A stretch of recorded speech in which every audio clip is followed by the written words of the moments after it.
Okay, we are at the top of the hour, and I have been instructed this is the time to start. So welcome, everybody. Teresa and I are very excited today to talk to you about unraveling junk fees, talking about surcharging, convenience fees, and more. And yes, we're calling them junk fees. We're simply taking the FTC's definition thereof, not necessarily our personal definition. So I'm really excited today.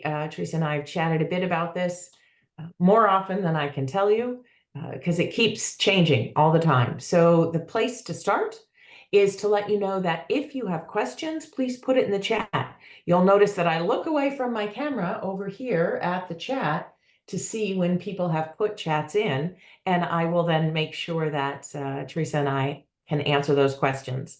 So please make this as interactive as possible. I think the best place to start will be in introducing ourselves. So Teresa, I will ask you, if you don't mind, to introduce yourself. Of course. Well, Dina, thank you for having me. My name is Teresa Kananen. I'm a partner at the law firm of Arnell Golden Gregory. I co-chair the payment systems practice there, and I spend my days steeped in questions about surcharges and service fees and convenience fees and card brand rule compliance and state laws, and all things related to payments. So this topic is near and dear to my heart, and I'm excited to talk about it today. Thank you for joining. My name is Dina Rich. I'm co-CEO and co-founder of Infinicept, and I have spent my career in payments in all things risk, fraud, compliance related, and here's where we sit with the compliance piece.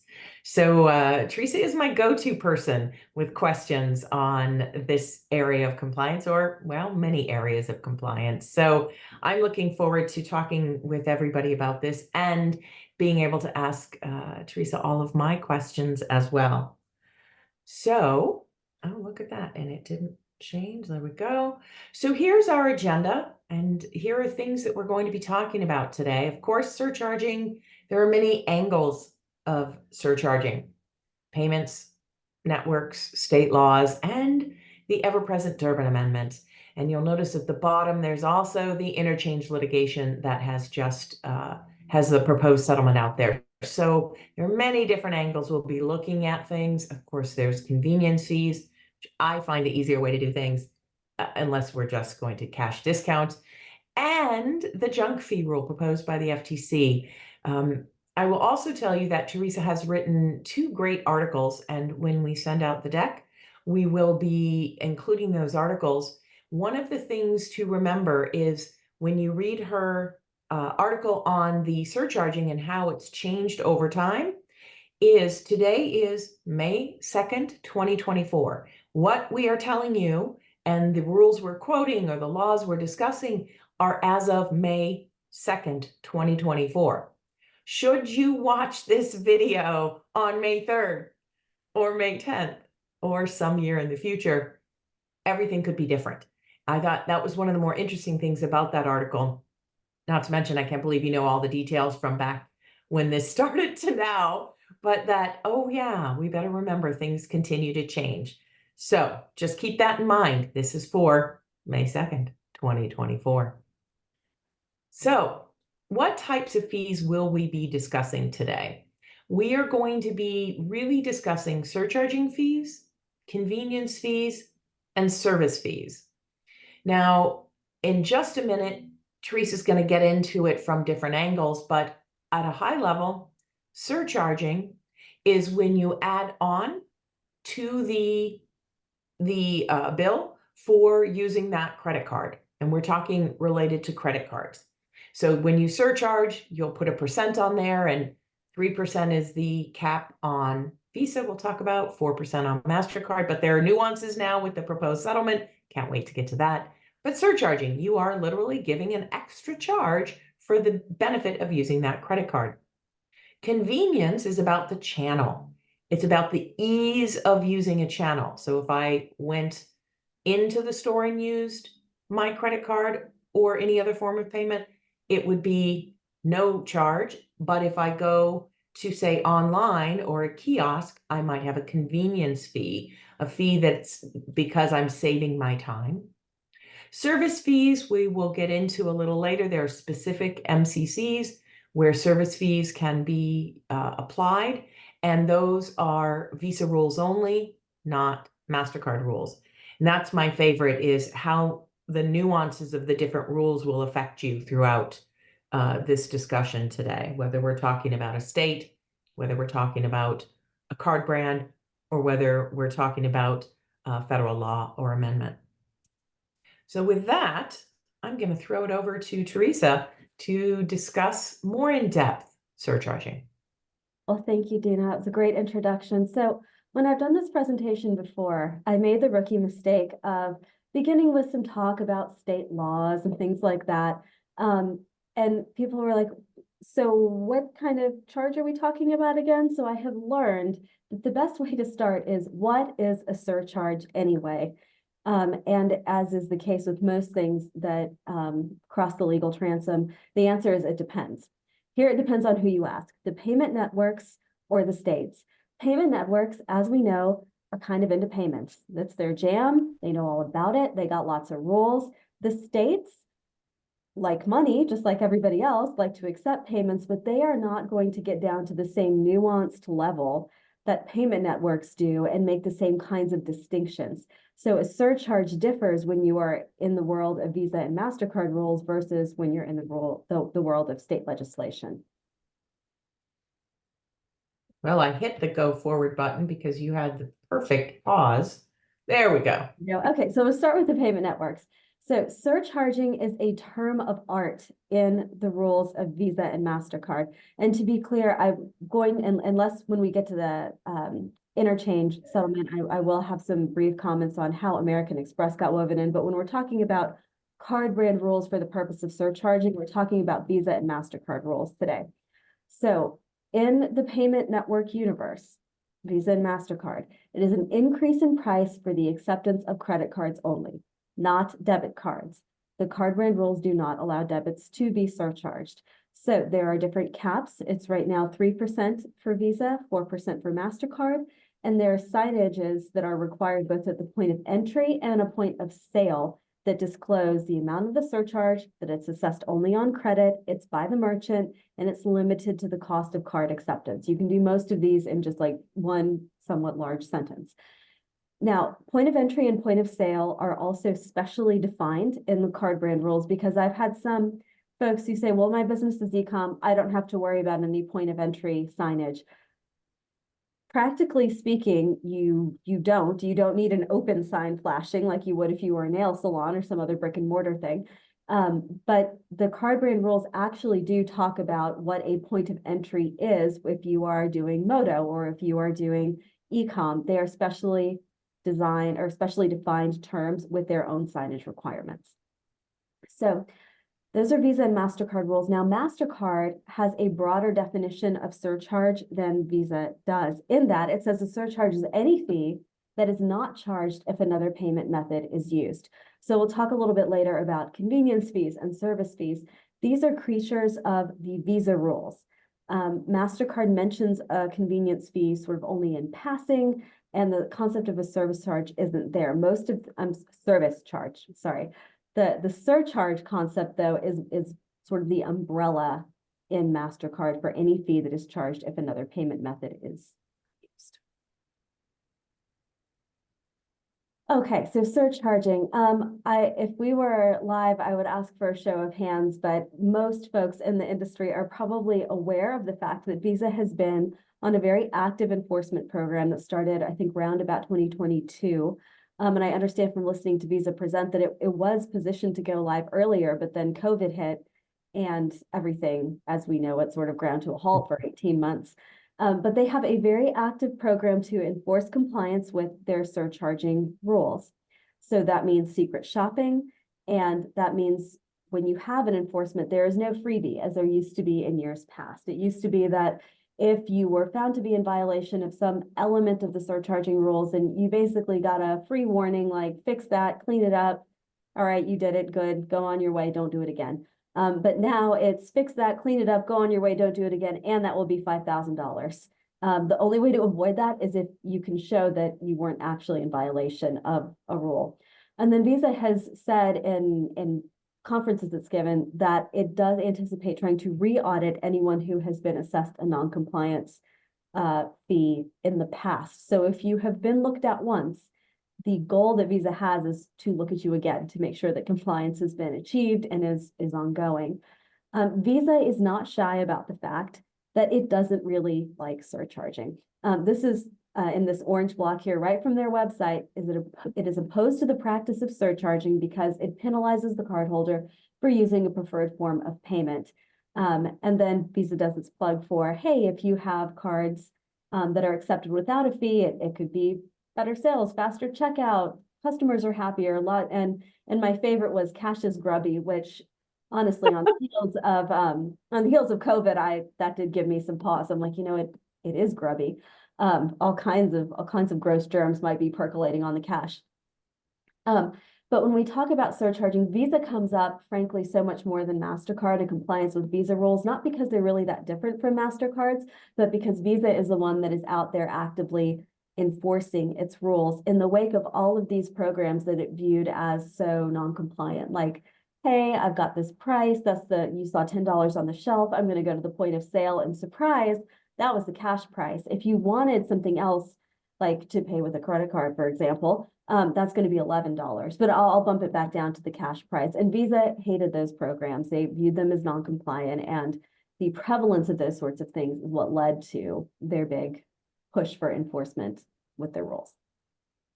Teresa, we were just at Transact listening to Visa present a bit about their surcharging enforcement. And it sounded to me like they are actively re-engaging with merchants who have been fined. Not just that they might go back and fine you again, or they might double check, but that's part of the program to make sure you're not just accepting that fine, but keeping that bad program. Did you hear that the same way I did? Yeah, I think you're right. They call it a compliance case. When a compliance case is opened, and I love that term, it sounds so benign, but a compliance case is opened for a merchant.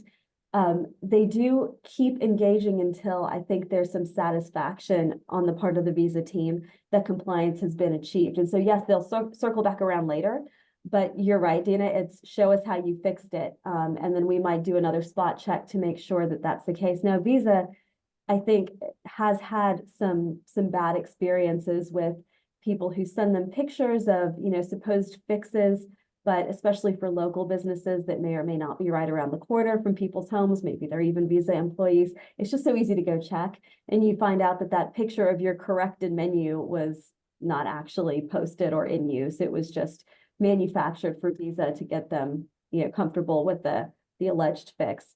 And that has made Visa very suspicious. And you're rightfully so. People who are not being straightforward with them have their antenna up for everybody now.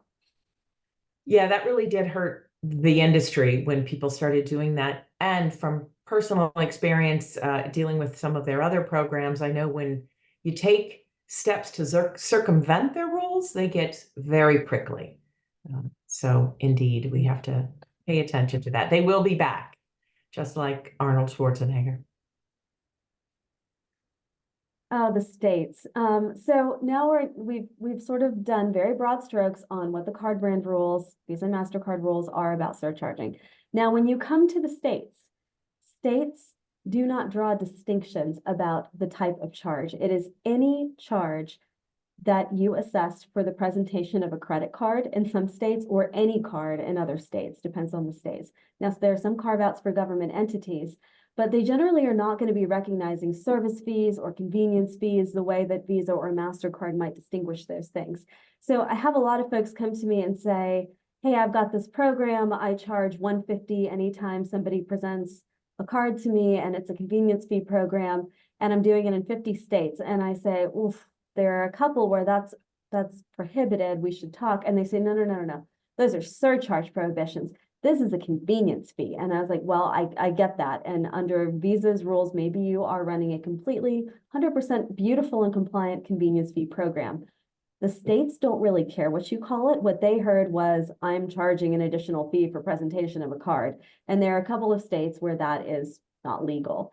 So all of the distinctions that are recognized by the payments experts, those who live and breathe payments every day, they are lost on state legislatures. Any charge up for presentation of a card is, in the view of the states, a surcharge. Yeah, I think I'm one of those people that said, no, but it's a convenience fee. Here's how. And you said, great. Yeah, it is. And it's called a surcharge by the state. If you're in one of those states, yes. But And Dina, here you it can take us through the landscape. yeah, here are some of the states or the states and well, a territory. So Connecticut, Maine, Massachusetts, and Oklahoma have clear and concise bans on extra fees, charging, surcharging, convenience fees, pay your staff more fees, healthcare fee. I don't know, you name it. I've seen all sorts of different fees. They have clear bans on them, and Puerto Rico also. There are other states where they've had bans that have been challenged, Kansas, Florida, Texas, and the courts have struck down the laws and said, nope. And I think it's always, Teresa, on free speech, if I'm not mistaken. That has been historically, and I'm sure um, all of you are aware of the I'm sorry, not American Express, the Expressions hair design. It's that Expressions overlap that got me there. Expressions hair design case that went up to the Supreme Court several years ago, and it looked at the question of can surcharging laws infringe on free speech rights? And the Supreme Court said they can. They didn't say they all do, they said they could. And with that decision in place, there were a number of bans that were struck down by local courts saying, looking at this, applying this rubric, we think that this would infringe on free speech. And my favorite was, Florida and Texas, you can't keep them down, right? They had bans that were on the book saying no surcharging in this state, no way, no how, no can do. And then the Expressions hair design case came down. And so and they had already had some preliminary decisions striking down their bans. So Florida and Texas, I mean, they weren't just going to take that. They went back and reenacted a brand new law. And it took a little while, but the courts were like, oh, yeah, so that still doesn't work, but good try. So we've had a couple of volleys in some of these states to fix the surcharging bans. But the courts, if they are written in such a way that they prohibit free speech in the view of the courts, they have not worked. So if you're going to surcharge, you're safe in Kansas, Florida, and Texas for now, I think is what I heard.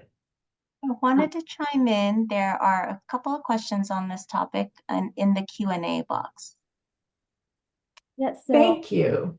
So, will you DJ for us, Dina?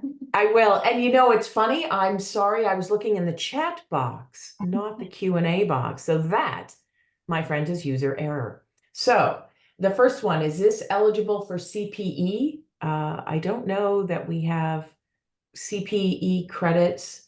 I know you can get the ETA credits typically, but we didn't check with ETA about that first. But CPE, I'm betting not. Yeah, I see a squint, so I'm going to go no. Doesn't mean you have to hang up. You're still going to get good information. Though being a secret shopper might be fun, I'm not one. What should a consumer do if they are charged a surcharge with no advanced notice that is required? And I will throw that to you, Teresa. Well, so this is one where I'm usually on the side of the acquirer who would have to deal with that fallout. But I will tell you what I have heard Visa say, because they are the ones with the enforcement program. You could report it to MasterCard, to whatever the card network is that, for the card you presented. But if it is a Visa card, then Visa is very active in accepting complaints and other notices of non-compliance about that. And I think they make it very easy to do on their website. And also the FTC has a complaint place on their website. I couldn't tell you how easy it is or isn't. I've never tried to use it. And searching their site. Oh, it is easy? Good, because searching their site is not easy. No, it's a lot of content, but it is usually very easy by design at the FTC for a consumer to submit a complaint of some sort. Not hard. Perfect. So those are the two places. Then, and there's not much you can do at the merchant. You can tell them they did it wrong. And typically you're dealing with a clerk, not the owner of the business. And that clerk isn't going to have much that they can do one way or the other. So putting them in a bad position probably won't help you, but give it a shot, right? See if they'll take it off the bill. Sometimes restaurants will take things off the bill when you see all those surcharges. How do processors make money if they don't surcharge in those states? I love this question. It gets such a great issue that as will address with Durbin, but this is the definition of surcharge. The surcharge is a charge to the cardholder by the merchant, or maybe it's by the acquirer if it's further up the chain. It depends on how it is assessed, but it's supposed to be by the merchant under card brand rules. It doesn't talk of the surcharging process does not implicate what the processor charges its merchants. A processor can always charge its merchants for services that they contract to receive, just like any other commercial transaction, right? No one gets something for nothing.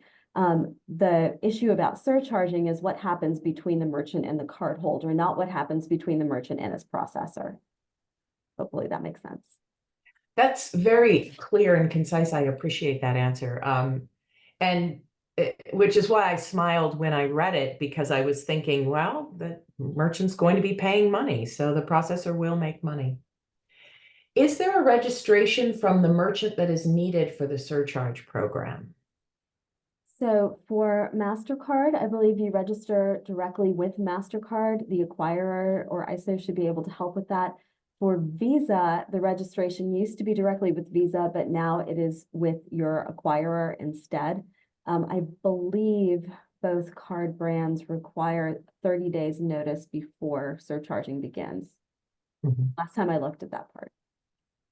I like this question. If you are surcharged wrongly, can you charge it back? You can sure try. It would most, so if it is Visa, you probably would have a very sympathetic ear. In light of their enforcement program, it may result in a compliance case being opened. And yes, you might be able to do that. I think the biggest challenge would be because the surcharge is, I guess what I'm struggling with in this question is, are we talking about just charging the surcharge back, or are we talking about charging the whole transaction back? Probably not the whole transaction. You might have some luck with the surcharge, but it would be a little bit of a process. Because as far as I know, surcharging in any kind of an automated sense does not pinpoint specific parts of a transaction. It's just, one lump transaction and you're only disputing 3% of it. That might take a little process. And it would require the chargeback clerk at your issuer understanding what you're talking about. And I think it would be a bit of an uphill battle. However, agree with Teresa, give it a shot. We have two more questions and then we'll move on to Colorado and New Jersey. What is the CFPB's current stance on surcharging? Any current or expected actions? Teresa. The CFPB absolutely hates surcharging, just in lockstep with the FTC, Federal Trade Commission. The two have overlapping jurisdiction, and both of them have active blogs about junk fees. So the CFPB has a huge junk fee blog that it talks about, and it calls out all kinds of industries where it views the practice as problematic. Whether any action is expected, the short answer is maybe, which I know is not super satisfying, but I'll try to explain a little bit. I have not seen the CFPB do any notices of proposed rulemaking or make any moves in that regard. But the FTC has. They have a proposed junk fee rule that we'll talk about. It is not yet enacted, but if I had to bet, I'd say it would probably be voted on at some point this year. It is ripe for a commission vote. The notice and the comment period have expired. I think the FTC is just busy with so many initiatives that they sort of have a backlog of rules that are ripe for vote. So it may be that we have a national rule that would completely change the state of play before the year is out. Would a surcharge be allowed in one of the restricted states or prohibited states if a nonprofit provides an option for cardholders to give a donation in an amount that covers the payment cost? So this is an interesting one. I do not, from a personal level, my my thinking is no, and that would not be a surcharge that is prohibited under state law. And the reason is you can decline it. It is not a mandatory charge for the presentation of a card. It is, would you like to increase this amount? And it can be avoided by simply saying, no, I don't want to do that. But you would still have your card accepted and charge the principal amount that you wanted to donate. Now, I say that having never seen an attorney general opinion on it or heard a card brand weigh in, but just applying you're being charged extra in a mandatory sense for paying with a card. If you can avoid it, then I don't think that we have necessarily triggered the sort of surcharging rules and rubrics. I agree with you, Teresa. And the piece that really makes me agree is the choice, or the two pieces. It is a choice, and they are asking you to donate to cover that cost. Mm-hmm. So it's completely tax deductible as well if you donate to cover that. So it's those two things together. I'd love to see it tested at some point in time so we could answer with strength, but I do agree. And what I'm going to do now is hold questions for just a couple, because we have 3 more. I want to definitely make sure we can talk to you about these states, because there's nuances here that are really important. And then I'll get to the questions probably in a couple of slides. But Teresa, if you could tell us a bit about Colorado, New Jersey, and then New York and California, who always fight for who can be the most consumer friendly. Yeah, absolutely. Sorry, I just had to minimize the screen so I can see the slides. Okay, so there are 2 trends that have come up in the last 2 years in how states regulate. So to give a little bit of context, if we were to turn the clock back to 2012, 2013, when surcharging was sort of a brand new thing, it had just been born out of a class action settlement and the card brands were beginning to open their doors. There were 11 states that said, and Puerto Rico, you can't surcharge in our borders. Well, those laws that we just talked about, they've been toppling. There are still a couple left, but many have been struck down by courts. They've been repealed and invalidated.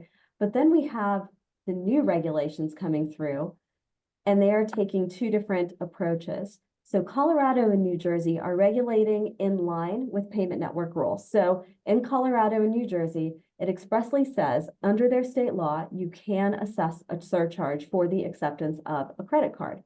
It has to be no greater than your cost of acceptance of the card. And it also has to be announced with signage and clear and conspicuous disclosures. Roughly speaking, it's right in line with the card brand rules, same sort of thing. So if you're trying to dot your I's and cross your T's for Visa and MasterCard's purposes, in most cases, that there's always some small variations, but that will get you where you need to go, or almost where you need to go for Colorado and New Jersey. But then there's this whole other approach where some states have sort of crossed their arms and wrinkled their noses and said, oh, no, we don't like where this is going. We're not going to do that. And those 2 states are, not shockingly, New York and California. And so this is the trend that I referred to. It's my own term. You won't find it anywhere else, is all-in pricing. There can be no increase at the point of sale. So New York had this crazy law. It was the one that went up to the Supreme Court in the Expressions hair design case, and it said you can't surcharge. And then the Supreme Court said, well, that might have First Amendment problems. So the New York court says, well, even though it says you can't surcharge under law, you actually can, as long as no one has to do math and you do sort of dual pricing at the register, dollars and cents. And it stood like that for a while, with the law saying you can't surcharge, and then a court interpretation saying you can if it looks a certain way. Very confusing state of play. Well, all this got cleaned up more or less in February of this year when New York rewrote its surcharge law. And it says, in my condensed version, the consumer can no longer be charged any more at the point of sale than the highest price they were previously shown. Now it's like 2 paragraphs in legalese, but dual pricing is still expressly okay in New York. You can show $11 and $10. You can show whatever your prices are, or you can just show a higher price and then spring the welcome surprise at the register on somebody that if you pay me cash, it will be less. But there is no more increasing at the point of sale. California has something similar. It's going into effect on July 1st of this year. It's called their drip pricing law. And basically they have made it an unfair and deceptive trade practice to do the sort of point of sale increase that would currently be allowed under Visa and MasterCard rules. California wants the all-in price to be shown to the consumer, with the only surprise at the register that you get to pay less if you use cash, but there's no more going up. So those are divergent paths here. Some states that are regulating to say you can do surcharging expressly, harmonizing with card brand rules, and others saying we absolutely don't want to go that route. Put your price on the sticker and don't bump it up at the point of sale. Easy to remember all of this, I'm sure. So look at, I hit the transition. No, it doesn't like, there we go.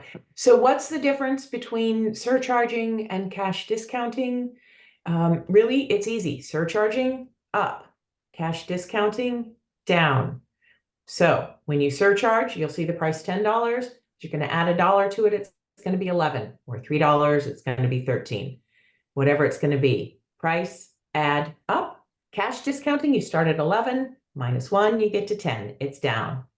And of course, the dual pricing, as we were just discussing about New York. Before I go to the next slide, which is going to be Teresa's, I'm going to go back to the Q&A because we did promise this would be interactive. And So repeating what is already in cap lock, the list price is the key. So many people say, well, it's going to show $10 on the shelf, but when somebody gets to the point of sale, I'll pop up different prices, maybe side by side, maybe something else, but I'll show them that before they check out. And to any regulator who would be looking at this, they would say, you've gone up. Now, maybe you're in a state like Georgia, where I am right now, where that's okay, as long as you're doing it in compliance with card brand rules. But in states that don't allow that, you have to start with what the consumer first sees. And if there's any feeling that it goes up from there, then you're in surcharging world, and you have to ask yourself, does this work under surcharging rules? Does it work? Are there any laws that would stop me from doing it? But the list price is the key, what the consumer first sees, as that's how you measure the up or down. So when Visa was angry and issued that bulletin in 2019 about non-cash adjustment fees, it was $10 on the shelf, 10 at the point of sale, but oh, that's only if you pay cash. I'm gonna give you a non-cash adjustment and bump you up to, I keep saying 11, that's not even close to 10.30, that's 3%. I'll bump you up to there if you want to pay with a card. That's up. And it's up because it's up from the price the consumer is first shown. Even though you're willing to go back down later, it's up. So it was in surcharging world. that's a great clarification. Thank you. Appreciate that. List price is key. And it kind of fits with the next question, which is, many processors will not give a merchant any type of recommendations on surcharging, convenience fees, or convenience fees when inquiries come from a merchant. And the merchant then must look to us, sales companies, sales reps, to make recommendations on behalf of the merchant. What advice do you have on this? I'll start that one because it's really, to give advice on something like this, I recommend you either become an expert in it, read up all the time, follow Teresa because she's always putting out articles on it, or bring in a compliance expert or somebody that can really help them, or go to an attorney, or show them this presentation because it's got a lot of information in here. But it's hard to be experts on everything, but to give advice on something like this, you better know that there are different states. You have to know difference between up and down and what you're calculating up and down from. And by the way, we haven't even gotten to other pieces. This is just the beginning piece of things to think about. And Teresa, if I'm not mistaken, you're going to want to add on to that. There is one small piece of good news. When it comes to Visa, I think Visa has been sensitive to the fact that there are many, many questions that have resulted from their enforcement program. I don't have it at my fingertips right now, but they have actually provided an email address, which they say is definitely monitored and responded to, where people can submit compliance related questions. So if you have a question about Visa rules compliance, Visa, I guess, is trying to make themselves more available to answer those questions. So to the extent that that's your concern, maybe that's the, directly to the source, the best solution. There. We've run across several merchants that are charging the customers between 3 and 4% with signage and are keeping the difference. Oops, somebody put a question in and it moved my question. And are keeping the difference between their Interchange Plus program and the fee as a profit. So let me start over since I stopped in the middle. We've run across merchants who are charging customers between 3 and 4% with signage. So they're telling everybody and keeping the difference between their Interchange Plus program and the fees as profit. How does this fit in this info? As long as they're within the rules, they can do what you're saying. Teresa? So it's interesting you say within the rules, so 3% to 4%. MasterCard is still capped at 4%. Right. The interesting thing about the rules is all of them say you can only assess a surcharge at the most in the amount that your interchange is. Your cost of card acceptance is the limit. So we've given you 3%, but let's say your cost of card acceptance is a really steady 2.5%. Then that would actually be out of compliance with the card brand rules were it to ever be closely looked at, because there's a delta there. It's not supposed to be in the view of the card brand rules a moneymaker for merchants. It is supposed to be offsetting the cost of card acceptance. So if you were, again, it all depends on who you talk to, but if you were asking Visa or MasterCard, I imagine, what if I'm charging extra more than it cost me to accept the card and keeping it, you would probably get the response, that's not what our rules provide for. If you're doing that, maybe you increase your price. You can charge whatever you want for your goods and services.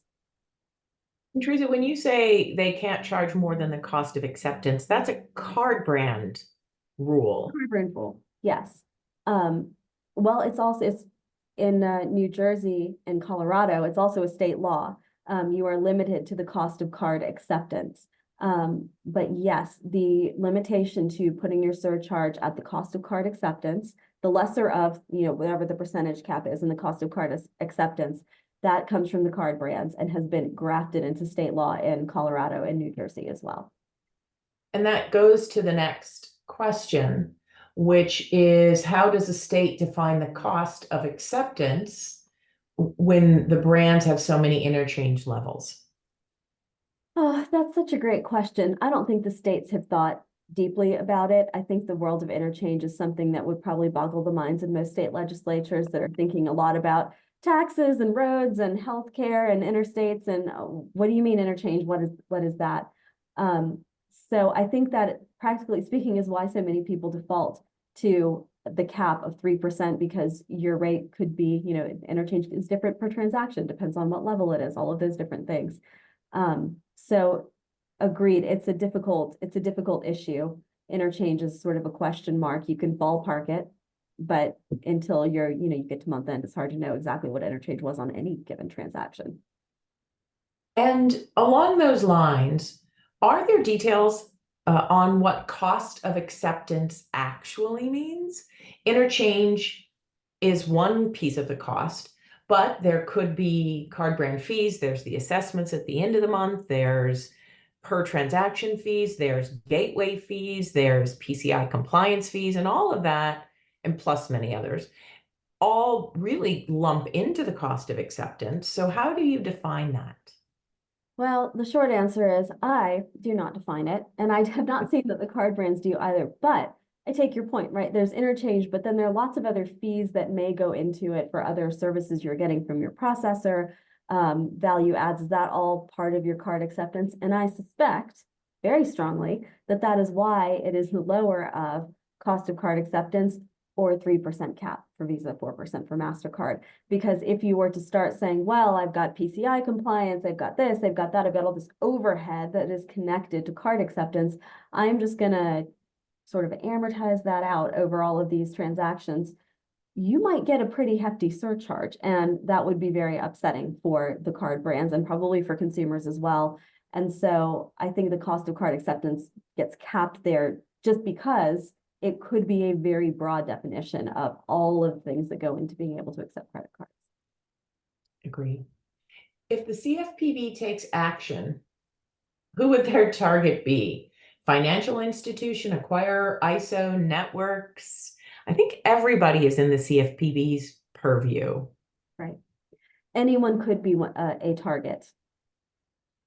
Any of those, they would most Yeah. likely look for someone who, I'm not the CFPB, but from looking at some of those things, they are typically looking for people who they believe have engaged in some kind of deceptive conduct. So if somebody is perpetuating a program that, for example, doesn't have clear signage or something like that, or is very much above the cost of card acceptance, they would probably look to whoever was pushing that program and try to focus on that entity or person.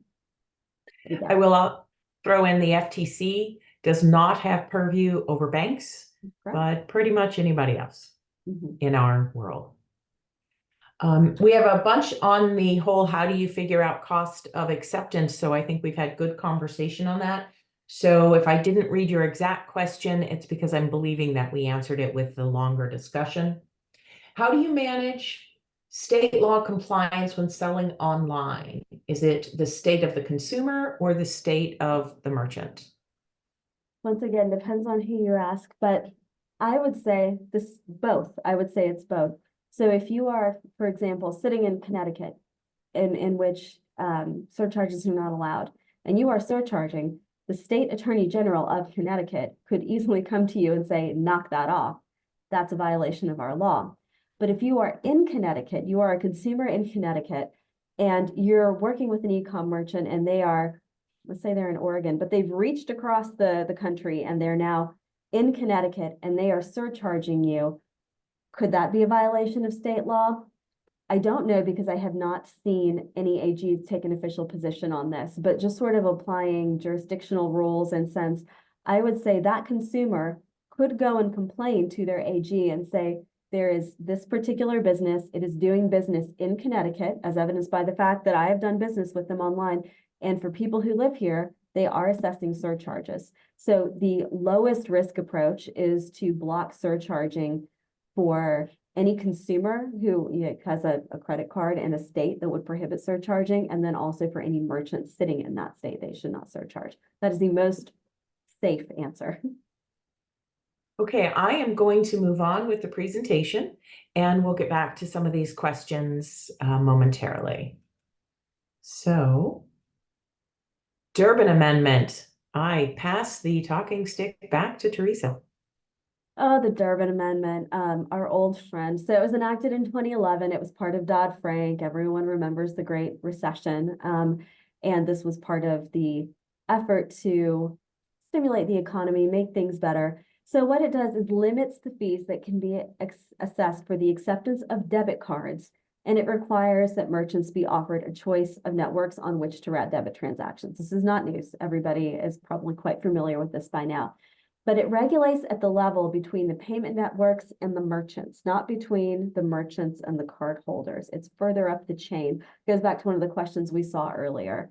So one of the things that people ask all the time about the Durbin Amendment is, what does it say about surcharging? Whoops, that was my cue. Nothing. It says nothing. Not a darn thing. Now, that's because it talks about what happens between the processor and the merchant up here, not between the merchant and the card holder down here.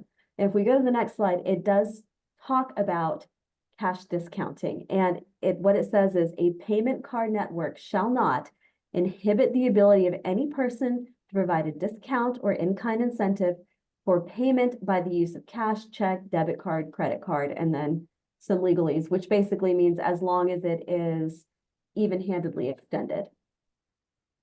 So what it is trying to say basically is that the card brands cannot penalize anybody for offering a discount if you want to pay by check, if you want to pay by cash, however that may be.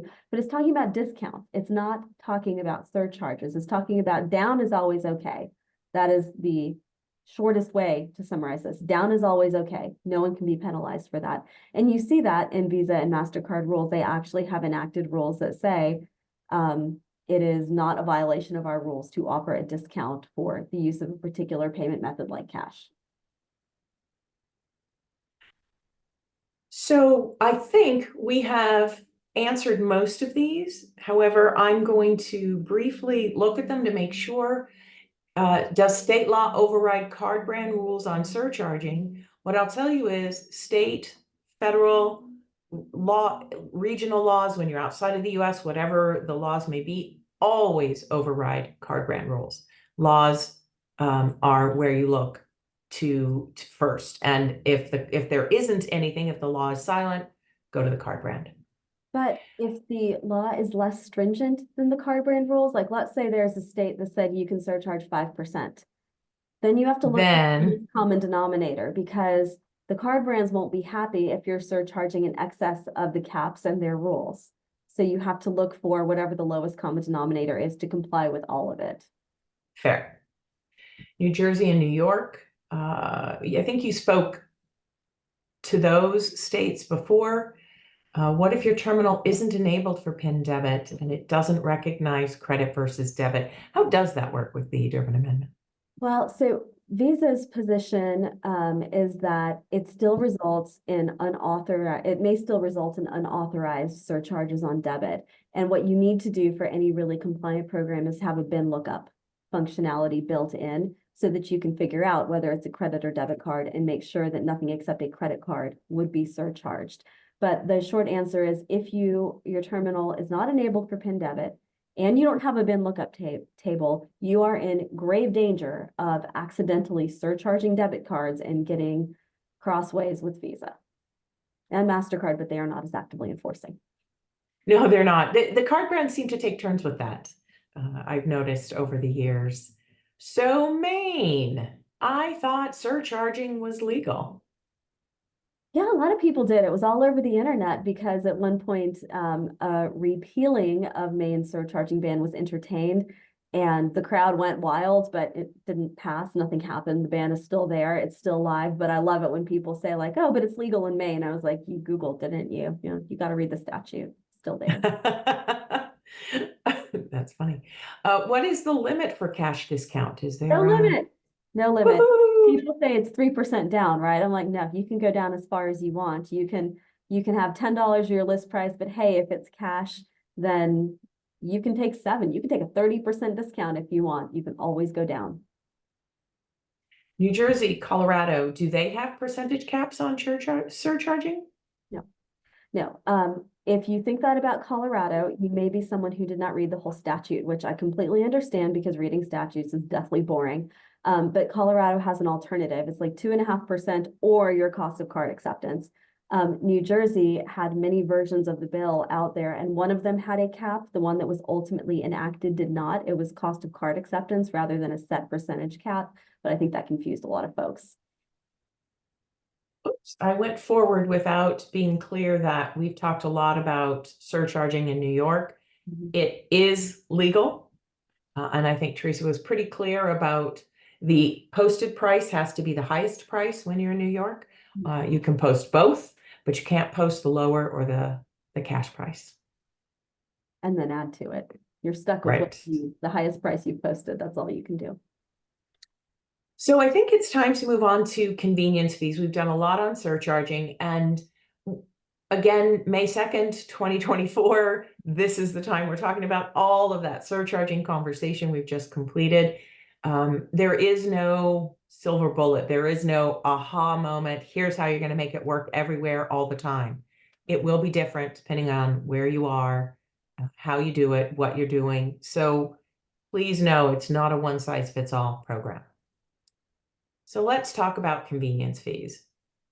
They are a little less nuanced, if you will. It's a little more direct. The convenience fee, and I'm going to start with Visa, is you can do a convenience fee on either debit or credit. It doesn't have the Durbin debit problem there.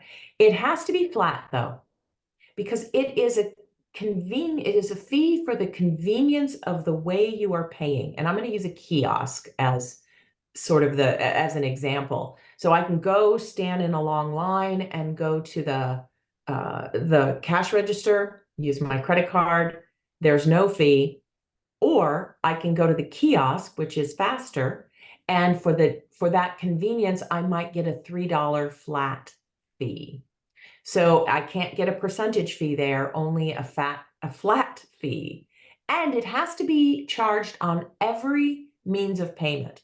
So if I were going to use my ACH, my checking account, that's what it is. If I'm going to use my checking account or my card, that fee is going to be the same.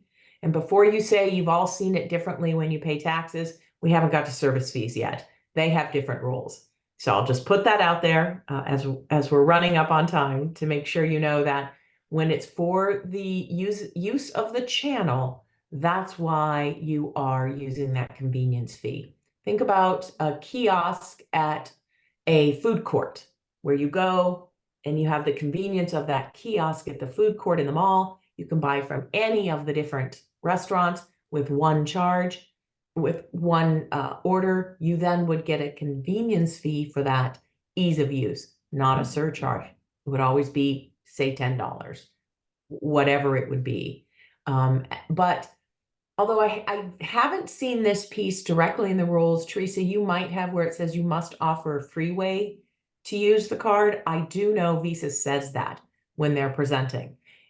Rob Johnson, if you're here, hi. But that is something that you say when you present is you also have to be able to go to the box office and buy something as opposed to just Ticketmaster. So convenience fees do not have the same nuances as surcharges, but they do have the same prohibitions in those same states because the states don't say, oh, it's a convenience fee. Yes, you can charge it. My bad. They say, I don't care what you call it. It's extra. No, you can't charge it. So that is something to remember with convenience fees also.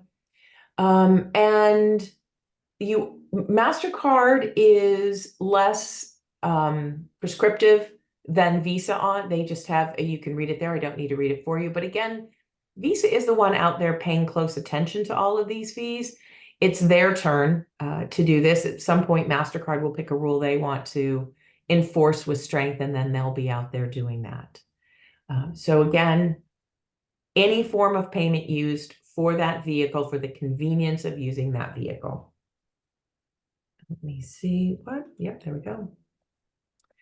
Before I move to service fees, Teresa, I don't want to miss out on your take on this slide. Is there anything you wanted to add?